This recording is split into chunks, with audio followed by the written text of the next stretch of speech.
नमस्कार. मी भाऊ तोरसेकर. तुम्ही बघत आहात प्रतिपक्ष. मित्रांनो, विषयाकडे वळण्यापूर्वी दोन महत्त्वाच्या सूचना आहेत. एक म्हणजे ज्यांना नवा व्हिडिओ आला तर नोटिफिकेशन मिळत नसेल, सबस्क्रिप्शन करूनही नोटिफिकेशन मिळत नसेल, तर त्यांच्यासाठी एक सूचना आहे की सबस्क्रिप्शनच्या बरोबरच जो तिथे काय घंटेचा जो एक बेल आयकॉन असतो त्याच्यावर क्लिक करा, तरच तुम्हाला नोटिफिकेशन मिळेल. दुसरी गोष्ट, सार्वजनिक कार्यक्रमामध्ये व्याख्यानासाठी, कुठच्या भाषणासाठी, अगदी सन्मान पुरस्कार देण्यासाठी सुद्धा कृपा करून मला आमंत्रित करू नका. वयाची 77 ओलांडल्यानंतर मला प्रवासाचा खूप त्रास होतो. दिवस दिवस जातात, धावपळीमध्ये आजारी पडायला होतं आणि त्यामुळे घरी बसून जे काम करू शकतोय तेही करणं अशक्य होतं. व्याख्यान जाहीररित्या करण्याचे काळ आता मागे पडलेला आहे. याचं कारण हे जे नवतंत्रज्ञान आलंय त्यामुळे घरी बसून माझी तब्येत सांभाळून मी मला पाहिजे त्या विषयावर दोन दोनदा तीन तीनदा सुद्धा रेकॉर्डिंग करून लोकांसमोर माझ्या भूमिका माझे विचार मांडू शकत असताना कुठेतरी दूर कार्यक्रमासाठी जाऊन थकायचं, दमायचं, आजारी पडायचं, तर ते आता जमत नाही. आणि म्हणून हात जोडून विनंती आहे की कृपया कुठल्याही जाहीर कार्यक्रमासाठी मला आमंत्रण आणि गळ घालणं कमी करा, बंद करा. मला नाही म्हणायला आवडत नाही म्हणून मी अनेक कार्यक्रम स्वीकारतो, पण ते उरकून आल्यानंतर, कसेबसे उरकून आल्यानंतर मला अक्षरशः दोन दोन दिवस आडवं पडून राहावं लागतं. त्यामुळे माझ्यावर एवढी कृपा करा की मला कुठल्याही कार्यक्रमाला बोलवण्याचं टाळा, तो मोह टाळा. असो, आता आजच्या विषयाकडे वळतो. तो विषय आहे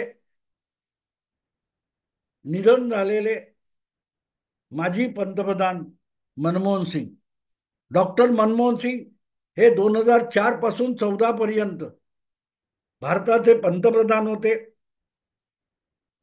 आणि पंतप्रधान म्हणून त्यांनी जे केलेलं काम आहे, या कामाकडे बघायचं असेल तर एक गोष्ट लक्षात घ्यावी लागते की मनमोहन सिंग ही व्यक्ती म्हणून त्याच्याकडे बघता येत नाही.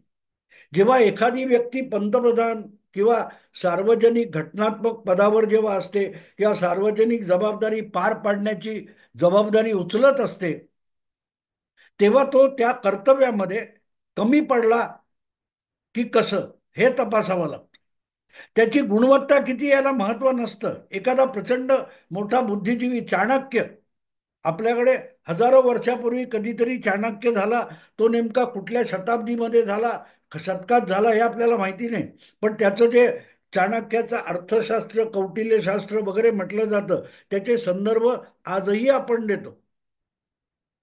अत्यंत कुशाग्र बुद्धीचा, अर्थशास्त्रापासून राज्यशास्त्रापर्यंत बारीक बारीक गोष्टीचे त्यांनी सल्ले दिलेले आहेत आणि आज सुद्धा जगात त्याचा संदर्भ दिला जातो. पण हा कौटिल्य किंवा चाणक्य कितीही कुशाग्र बुद्धीचा असला तरी तो स्वतः राजा किंवा शासनकर्ता झाला नाही. असं म्हणतात की धनानंद या उन्मत्त राजाला धडा शिकवण्यासाठी त्याने चंद्रगुप्त नावाचा एक शासनकर्ता निर्माण केला, त्याला प्रशिक्षित केला आणि त्याला सत्तेवर बसवला. पण कुशाग्र बुद्धीचा असून सुद्धा चाणक्य हा कधी सत्ताधीश झाला नाही, शासनकर्ता झाला नाही. आणि म्हणूनच जेव्हा कुठल्याही शासनकर्त्याचं व्यक्तिमत्व आपण तपासतो तेव्हा त्याची गुणवत्ता, क्षमता यांचे दाखले आणि प्रमाणपत्र बघण्यापेक्षा त्याचा त्या देशावर, त्या समाजावर कोणता आणि कसा चांगला वाईट परिणाम झाला याकडे बघावं लागतं. आणि त्या दृष्टीनेच मनमोहन सिंग यांच्याकडे बघावं लागेल. भारताचे पहिले पंतप्रधान जवाहरलाल नेहरू हे तब्बल 3 वेळा लोकसभेची निवडणूक जिंकून देशाचे पंतप्रधान झाले होते. 52, 57 आणि 62. 1952, 57 आणि 62 या 3 निवडणुका लोकसभेचं काँग्रेसला बहुमत मिळवून देत पंडित जवाहरलाल नेहरू तीनदा पंतप्रधान झाले होते. त्यानंतर एक टर्म पूर्ण करणारा सुद्धा पंतप्रधान मिळताना मारामार होती. पण इंदिरा गांधी होत्या. इंदिरा गांधी पण 3-4 वेळा झाल्या. पण लागोपाठ निवडणुका जिंकून त्या पंतप्रधान झाल्या आणि 10 वर्ष 2 टर्म टिकल्या असं नाही. तो पराक्रम सलग सलग 2 टर्म पंतप्रधान मनमोहन सिंग झाले. पण त्यांनी निवडणुका जिंकल्या होत्या का हे बघावं लागेल. मनमोहन सिंग ना काँग्रेस पक्षाचे नेते होते, अध्यक्ष होते, ना काँग्रेस पक्षाचे सर्वोच्च नेते होते. काँग्रेस पक्षाच्या सर्वोच्च नेत्या सोनिया गांधी होत्या आणि सोनिया गांधींची इच्छा मेहरबानी म्हणूनच मनमोहन सिंग पंतप्रधान झाले. मनमोहन सिंग यांची कागदोपत्री जरी लोकसभेतल्या बहुसंख्य खासदारांनी पंतप्रधान पदासाठी किंवा गटनेता म्हणून निवड केलेली असेल, बहुमताचा नेता म्हणून निवड केलेली असेल, तरी ती कागदोपत्री होती. कागदोपत्री त्यांची निवड सह्या असलेल्या खासदारांनी केली. तरी पंतप्रधान कोणाला करायचं, तर या सगळ्या लोकांनी मुळातच सोनिया गांधींना आपला नेता म्हणून निवडलं होतं. पण सोनिया गांधींना पंतप्रधान व्हायचं नव्हतं. त्यांच्या 2 मुलांनी त्याला नकार दिला होता. अधिक काही तात्कालीन तांत्रिक अडचणी होत्या म्हणून सोनिया गांधींनी मिळालेलं पंतप्रधानपद नाकारलं. त्यांनी मोठा त्याग केला असा डंका पिटला गेला. पण वास्तवात बघाल तर काही तांत्रिक अडचणी होत्या आणि कौटुंबिक अडचणी होत्या. आणि त्यामुळे सोनिया गांधींनी आपल्याला मिळालेलं पंतप्रधान पद हे मनमोहन सिंगांना दिलं. आणि म्हणून मनमोहन सिंग हे एक प्रकारे सोनिया गांधींचं बाहुलं म्हणून पंतप्रधान पदावर आरूढ झालेले होते.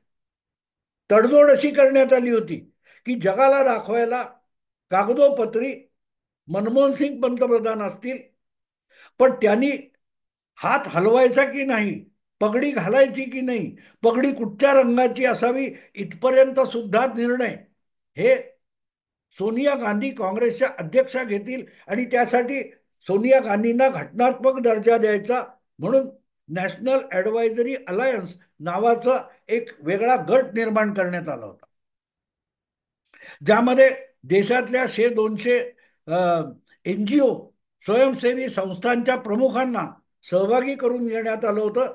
आणि ह्या नॅशनल ॲडवायझरी काउन्सिलकडून ज्या ज्या मागण्या होतील, जे जे ठराव पास होतील, ते पुढे मंत्रिमंडळाने आपल्या कायद्याच्या चाकोरीत बसून अंमलात आणावेत अशी एक रचना करण्यात आली. आणि ती रचना निमूटपणे मान्य करत केवळ देखाव्याचा पंतप्रधान म्हणून काम करायचं हे मनमोहन सिंगांनी मान्य केलं. इथेच त्यांनी एक मोठा आदर्श भारतीय राजकारणात आणि सार्वजनिक जीवनात निर्माण केला की तुम्हाला सत्तापद आणि सत्ता हवी असेल तर मान सन्मान अभिमान वगैरे सगळ्या गोष्टी ह्या कचऱ्याच्या टोपलीत फेकून द्यायच्या असतात. निमूटपणे आपल्याला त्या पदावर बसवण्याची क्षमता असलेली व्यक्ती असेल त्याचे आदेश मान्य करायचे. त्याच्या आदेशाच्या बाहेर, हुकमाच्या बाहेर जायचं नाही. एक काळ 95 साली जेव्हा बाळासाहेब ठाकरे यांच्या नेतृत्वाखाली महाराष्ट्रात शिवसेना भाजप युतीचं सरकार आलं, तेव्हा ते सरकार आलं तर चाबूक हाणून एकेकाकडून काम करून येईल. नुसती मंत्रीपद भुसवायला कोणाला ठेवणार नाही, कारण मी रिमोट कंट्रोलने सरकार चालवीन. मी मुख्यमंत्री होणार नाही, पण मुख्यमंत्री असो किंवा मंत्रिमंडळ असो ते आपल्या रिमोट कंट्रोलने चालेल असं बाळासाहेब ठाकरे यांनी म्हटलं होतं. तेव्हा बाळासाहेब ठाकरे यांची टिंगल टवाळी करणारे डझनावारी संपादक तुम्हाला मिळतील.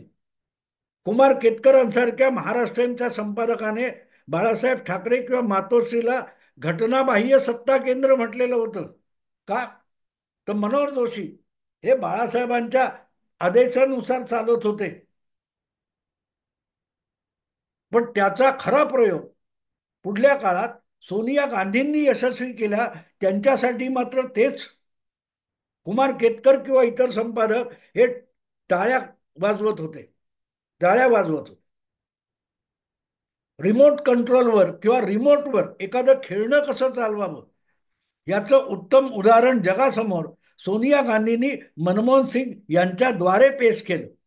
आणि हे खेळणं हे फक्त सोनिया गांधींपुरतं मर्यादित होतं असं नाही. तर सोनिया गांधी नव्हे तर गांधी परिवारातल्या कुठल्याही व्यक्तीसाठी भारताचा पंतप्रधान डॉक्टर मनमोहन सिंग हे एक प्रकारे खेळणं होऊन गेलं होतं. पण त्याबद्दल राग रोष व्यक्त करण्याचा अधिकार सुद्धा ज्याला नाही अशा पंतप्रधानाचं नाव डॉक्टर मनमोहन सिंग होतं. आज त्यांचं निधन झाल्यानंतर या गोष्टी सांगणं कितपत योग्य आहे असं कोणालाही वाटेल, मलाही वाटलं. पण काही गोष्टी सांगितल्या पाहिजेत. मनमोहन सिंग ही व्यक्ती नव्हती. ज्या वेळेला एखादी व्यक्ती कुठलंही घटनात्मक आणि कायदेशीर पद समाजाच्या वतीने जबाबदारी स्वीकारत असते, अशा वेळेला त्या व्यक्तीची बुद्धिमत्ता किती, गुणवत्ता किती, कौशल्य किती यापेक्षा त्या गुणवत्ता कौशल्याचा उपयोग सामाजिक जीवनावर प्रभाव टाकायला किती आणि ते संपन्न करण्यासाठी, उन्नतीसाठी किती याचा विचार करायला लागतो.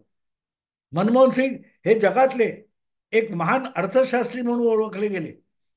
भारताच्या रिझर्व्ह बँकेच्या गव्हर्नर पदापासून वेगवेगळे मोठमोठ्या ठिकाणी सल्लागार म्हणून काम केलेला हा माणूस अखेरीस देशाचा अर्थमंत्री झाला आणि पंतप्रधान सुद्धा झाला. तेव्हा त्याच्या कौशल्याकडे आणि त्याच्या विविध प्रमाणपत्रांकडे, पदव्यांकडे बघण्यापेक्षा त्यामुळे भारतीय समाज आणि भारत नावाचं राष्ट्र किती उन्नत होऊ शकलं याकडे बघावं लागतं. आदर्श म्हणजे काय असतो मित्र? आदर्श म्हणजे ज्याच्यासारखं होण्याचा समाजातले लाखो लोक प्रयत्न करतात, तो आदर्श असतो. आणि त्या अर्थाने पंतप्रधान किंवा राष्ट्रप्रमुख हा समाजासमोरचा एक आदर्श मानला जातो. आणि त्या कॅटेगरीतून किंवा त्या मोजपट्टीने मनमोहन सिंग यांच्या कारकिर्दीकडे बघायची तर देशाच्या राजकारणाला घसरगुंडीवर आणून उभा करणारा पंतप्रधान म्हणून त्यांच्याकडे बघावं लागेल. कारण त्यांनी नामधारी पंतप्रधान आणि सोनिया गांधींच्या इशाऱ्यावर हलणारं खेळणं इथपर्यंत पंतप्रधान पदाची अवहेलना करून टाकली होती. आणि एकदा ते तसं झालं. आणि याची सुरुवात मित्रांनो मनमोहन सिंग राजकारणात आले तेव्हाच झालेली होती. तेव्हा झालेली होती. 1991 साली ज्या वेळेला लोकसभेच्या मध्यावधी निवडणुका झाल्या तेव्हा ऐन निवडणुकीच्या कालखंडामध्ये माजी पंतप्रधान आणि इच्छुक पंतप्रधान राजीव गांधी यांची तमिळनाडूमध्ये एका बॉम्बस्फोटात हत्या झाली. आणि त्यामुळे नंतर काँग्रेसला जी जवळजवळ 240 वगैरे जागा मिळाल्या, तर त्यामध्ये काँग्रेसचं नेतृत्व कोणी करायचं हा प्रश्न होता. आणि अशा वेळेला अडगडीत पडलेल्या नरसिंहराव यांना पंतप्रधान करण्यात आलं. सोनिया गांधींच्या इशाऱ्यावरच करण्यात आलं. पण तरीही पंतप्रधान झाल्यानंतर नरसिंहराव हे स्वयंभूपणे वागण्याचा आटोकाट प्रयत्न करत होते. सोनिया गांधींना दुखवत नव्हते. पण तरीही आपण स्वयंभू पंतप्रधान आहोत हे दाखवण्याची संधी त्यांनी कधी सोडली नाही. आणि म्हणूनच सोनिया गांधींच्या इच्छेनुसार मनमोहन सिंग हे भारताचे अर्थमंत्री झाले होते. आणि त्यांनी नवं आर्थिक धोरण आणलं, त्याचा भारताला खूप फायदा झाला हे पण नाकारता येणार नाही. पण एक गोष्ट लक्षात घ्या, एक गोष्ट लक्षात घ्या की अर्थमंत्री होऊन मनमोहन सिंग हे राजकारणात आले तेव्हाच त्यांनी स्वाभिमान, अभिमान वगैरे काय असतो हा गुंडाळून ठेवला होता. मला आठवतं 1991च्या निवडणुकीमध्ये पंतप्रधान पदाच्या शर्यतीत पुन्हा उतरलेले काँग्रेसचे तत्कालीन अध्यक्ष राजीव गांधी यांनी निवडणुकीत प्रचार केला होता की निवडणूक जिंकल्यानंतर आणि सरकार बनवल्यानंतर अवघ्या 100 दिवसामध्ये आपण महागाई कमी करू, महागाई खाली आणू. योगायोगाने जो घातपात झाला त्यात राजीव गांधी मरण पावले आणि त्यामुळे नरसिंहराव पंतप्रधान झाले. तर राजीव गांधींची इच्छा म्हणून मनमोहन सिंग हे अर्थमंत्री झाले होते. आणि त्यानंतरच्या पहिल्या लोकसभेच्या संसदेच्या अधिवेशनामध्ये 100 दिवसात महागाई खाली आणण्याचं जे काय आश्वासन पक्षाने मतदाराला दिलेलं आहे ते पूर्ण करण्याची मागणी झाली. तेव्हा निव्वळ अर्थशास्त्री असलेले आणि अजूनही राजकारणी न झालेले मनमोहन सिंग यांनी सरळ सरळ लोकसभेत सांगून टाकलं की 100 दिवसात महागाई खाली आणण्याची कल्पनाच मूर्खपणाची आहे. तेव्हा काँग्रेसच्या खासदारांनी इतका हलकल्लोळ करून टाकला की महागाई 100 दिवसात कमी करण्याची कल्पना मूर्खपणाची आहे असं म्हणून मनमोहन सिंग अर्थमंत्री यांनी दिवंगत राजीव गांधींची टिंगल केलेली आहे, अवहेलना केलेली आहे. तेव्हा निमूटपणे त्यासमोर शरणागत होऊन राजीव गांधी बरोबर होते आणि 100 दिवसात महागाई खाली आणली जाईल असं आश्वासन अर्थमंत्री मनमोहन सिंग यांनी दिलं होतं. आणि तिथूनच त्यांचा राजकारणात प्रवेश झाला. पण अभिमानाला तिलांजली देऊन, अभिमानाला मुठमाती देऊन मनमोहन सिंग यांनी आपलं राजकारण सुरू केलं. आणि एकदा सुरुवात अशी होते तेव्हा पुढल्या काळात कशालाही कितीही अपमान झाला तरी सत्तापद सोडायचं नाही, याला राजकारण म्हणतात. एवढीच गोष्ट मनमोहन सिंग शिकले होते. आणि म्हणून पुढल्या काळात सोनिया गांधींची कठपुतळी म्हणून पंतप्रधानपद भूषवणाऱ्या मनमोहन सिंग यांनी एक एक अपमान निमूटपणे सहन केलेला आहे. आत्ता आत्ता त्यांचे एकेकाळचे सहकारी केंद्रात मंत्री असलेले मणिशंकर अय्यर यांचं एक आत्मचरित्र, राजकीय आत्मचरित्र प्रसिद्ध झालेलं आहे. त्यामध्ये मणिशंकर अय्यर म्हणतात की 2012 मध्ये मनमोहन सिंग आणि सोनिया गांधी यांना बाजूला करण्यात आलं असतं तर काँग्रेसची इतकी धुळदाण झाली नसती, भले सत्ता आली नसती. पण आज काँग्रेस ज्या दुर्दशेला जाऊन पोहोचली आहे त्याचं कारण 2012 नंतर अतिशय आजारी असलेल्या या दोन्ही नेत्यांना काँग्रेस बाजूला करू शकली नाही. ही गोष्ट फक्त मणिशंकर अय्यर सांगतात असं नाही. संजय बारू नावाचे मनमोहन सिंग यांचे पहिल्या टर्म मधले पहिल्या 5 वर्षातले मीडिया सल्लागार ज्यांनी आपल्या पुस्तकामध्ये म्हटलेलं आहे की मनमोहन सिंग ही कशी कठपुतळी म्हणून खेळवली जात होती, खरी सत्ता सोनिया गांधींकडे होती, हे त्यांनी सांगितलेलं आहे. पण त्यापेक्षाही महत्वाची गोष्ट म्हणजे त्या पहिल्या टर्ममध्ये जे परराष्ट्र मंत्री होते नटवर सिंग यांचंही आत्मचरित्र 2-3 वर्षापूर्वी प्रसिद्ध झालेलं आहे. आणि त्यामध्ये सुद्धा त्यांनी सोनिया गांधींच्या इशाऱ्यावर मनमोहन सिंग कसं वाटेल ते निर्णय घेत होते, निमूटपणे ऐकत होते, वाकायला सांगितलं तर रांगत होते, याची वर्णनं केलेली आहेत. आणि त्याचा एकच किस्सा सांगतो म्हणजे तुम्हाला कळेल की मनमोहन सिंग हे पंतप्रधान म्हणून कसे आदर्श नव्हते. 2012 मध्येच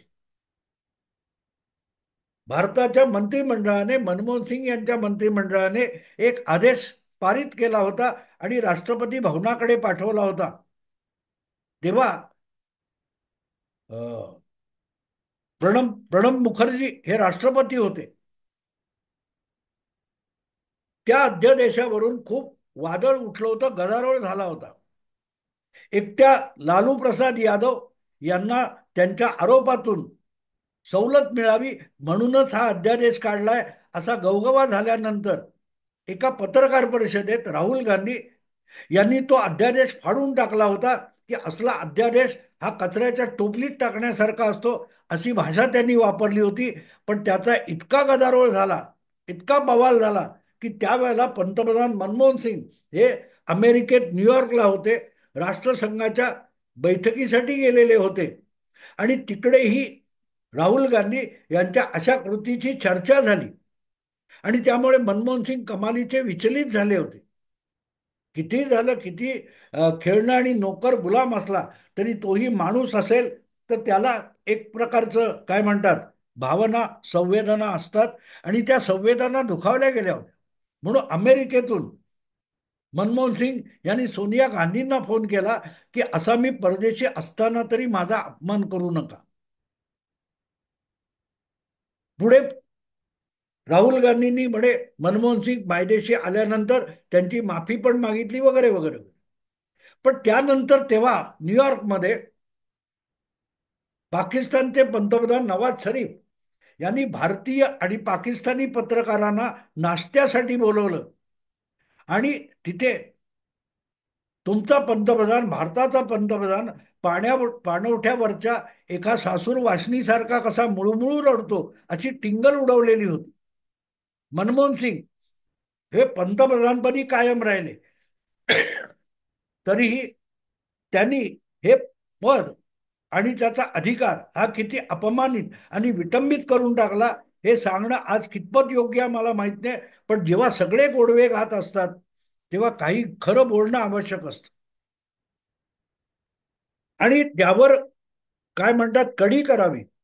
असं पुढल्या काळात जेव्हा नरेंद्र मोदी हे पंतप्रधान पदाच्या शर्यतीत आले अशा वेळेला मनमोहन सिंग यांची एक पत्रकार परिषद झाली होती आणि त्या पत्रकार परिषदेत राहुल गांधी काँग्रेसचे अध्यक्ष आणि नेते होणार अशी जी चर्चा होती त्या आधारे एक प्रश्न विचारला गेला की राहुल गांधी पंतप्रधान होणार असतील तर मनमोहन सिंग यांनी उत्तर दिलं होतं, राहुल गांधींच्या नेतृत्वाखाली काम करायला मला आवडेल. अख्खा मनमोहन सिंग यांच्या पंतप्रधान पदाच्या 10 वर्षाच्या रेकॉर्ड कारकिर्दीचं सार हे आपल्याला त्या पत्रकार परिषदेतल्या या उत्तरामध्ये सापडतं की आपला कितीही अपमान झाला तरी सत्तेला चिकटून राहण्यासाठी आपण सगळे अपमान गिळून गांधी घराण्याची सेवा करत राहू आणि त्यासाठी जो अपमान सहन करायचा, जो भारतीय जनतेचा आणि सार्वभौमात्वाचा अपमान करायचा तो करत राहू असं सांगणारा माणूस 10 वर्ष पंतप्रधान राहिला. यासाठी त्याचं कौतुक करायचं की त्यांनी घटनात्मक सार्वभौमत्वाला अपमानित केलं याकडे बघायचं हे प्रत्येकाने ठरवा. मी आता इथेच थांबतो. आवडलं लाईक करा, शेअर करा आणि प्रतिपक्षाला सबस्क्राईब करा. त्याबरोबर तो बेल आयकॉन पण असेल तर त्यावर क्लिक करा. नमस्कार.